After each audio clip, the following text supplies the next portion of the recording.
Everyone, welcome back to my channel. मेरे channel Andhra Jyotish में आप सबका एक बार फिर से हार्दिक स्वागत है। जैसे कि आपको पता स्टूडेंट, मैं आप सबके लिए पंजाब टेट के नोट्स लेकर आती हूँ, जिसमें हमने हमारी जो रहती है union list, state list and concurrent list, उसका टॉपिक स्टार्ट किया हुआ है। और आज की हमारी जो वीडियो रहेगी वो कॉन्करेंट लिस्ट से रिलेटेड रहेगी। वीडियो शुरू करने से पहले जिन भी स्टूडेंट्स ने मेरे चैनल को सब्सक्राइब नहीं किया तो प्लीज़ सब्सक्राइब कर लीजिए, एंड सब्सक्राइब करने के बेल आइकन को प्रेस करना मत भूलिए। क्या रहेगा आज समवर्ती सूची में क्या क्या आता है।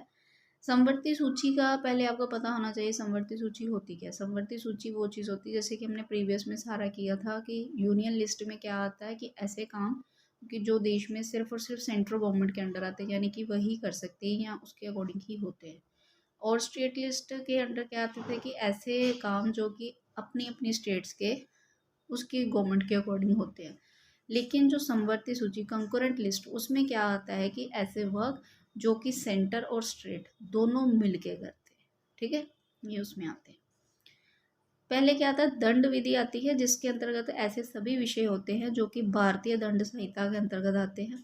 सेकेंडली दंड प्रक्रिया, जिसके अंतर्गत ऐसे सभी विषय हैं जो दंड प्रक्रिया संहिता के अंतर्गत है। किसी राज्य की जो सुरक्षा लोक व्यवस्था बनाए रखने या समुदाय के लिए आवश्यक प्रदायों और सेवाओं को बनाए रखने के संबंधी कारणों से निवारक जो निरोध है, निरोध इस प्रकार निरोध में रखे गए व्यक्ति, ये सारी चीजें आती हैं उसमें। बंदियों अभियुक्त व्यक्तियों को एक राज्य से दूसरे राज्य को हटाया जाना, और यानी कि जो कि बंदी होते हैं या फिर जो कैदी होते हैं उनको एक राज्य से दूसरे राज्य में जो भेजा जाता है वो। और आता है विवाह और विवाह विच्छेद, शिशु हो गए, आवश्यक दत्तक ग्रहण हो गए, ये सारे भी इसी के अंतर्गत ही आते हैं। कृषि भूमि से भिन्न जो संपत्ति का अंतरण विलेख होता है या दस्तावेज का सह रजिस्ट्रेशन, ये सारी चीजें। इसके बाद आ जाता है शोधन अक्षमता और दिखावा, दिवाला आ गया, और न्यास और न्यासी आ गए, महाप्रशासक और शासकीय न्यास। और आ जाते हैं साक्ष्य हो गए, शपथ विधियां होगी, ये सारी चीज़ें इसके अकॉर्डिंग कॉन्करेंट लिस्ट में ही आती हैं। जो सिविल सिस्टम होता है, जिसके अंदर ऐसे का सभी विषय आते हैं जो सिविल प्रक्रिया संहिता के अंतर्गत आते हैं। न्यायालय का अवमान लगाना, किंतु इसके अंतर्गत जो उच्चतम न्यायालय का जो सुप्रीम कोर्ट का अवमान नहीं होता। और आता है पागलपन, मनोबल की, ये सारी चीज़ें। पशुओं के प्रति जो क्रूरता का निवारण किस प्रकार से, जो कि फॉरेस्ट डिपार्टमेंट होता है, ये भी इन दोनों के अंडर ही है, कॉन्करेंट लिस्ट में है। वन्य जीव जंतु पक्षियों का संरक्षण हो गया, खाद्य पदार्थों ने माल का अपमिश्रण हो गया, और आ गया आर्थिक और सामाजिक योजना। इसके अलावा आ जाता है वाणिज्यिक और औद्योगिक एकाधिकार, यानी कि जो वाणिज्य और औद्योगिक का जो एक अधिकार होता है या इनका जो कोलिशन होता है, ये भी कॉन्करेंट लिस्ट में ही आता है। इसके बाद आ जाता है सामाजिक सुरक्षा, सामाजिक बीमा नियोजन और बेकारी, श्रमिकों का कल्याण, जिसके अंतर्गत कार्य की जो दशाएं होती हैं या भविष्य निधि नियोजक का दायित्व, ये सारा किसके अंडर है, कॉन्करेंट लिस्ट के अंडर ही आता है। इसके बाद आ जाती है एजुकेशन। ये काफ़ी ज़्यादा इंपॉर्टेंट क्वेश्चन है, ये पूछा जाता है कि जो एजुकेशन है वो किसके अंतर्गत आती है, वो कॉन्करेंट लिस्ट के अंदर ही आती है।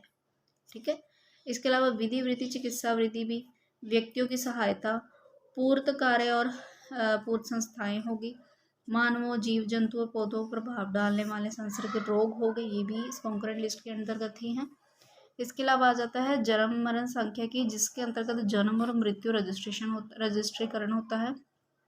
महापतन, घोषित पतनों से भिन्न पतन, राष्ट्रीय जल मार्गों के संबंध में अंतर्देशीय जल मार्गों पर यंत्र और बाट और माप, ये भी कीमत पर कंट्रोल रहता है, जो रेट बढ़ते घटते हैं उन पर कंट्रोल जो रहता है।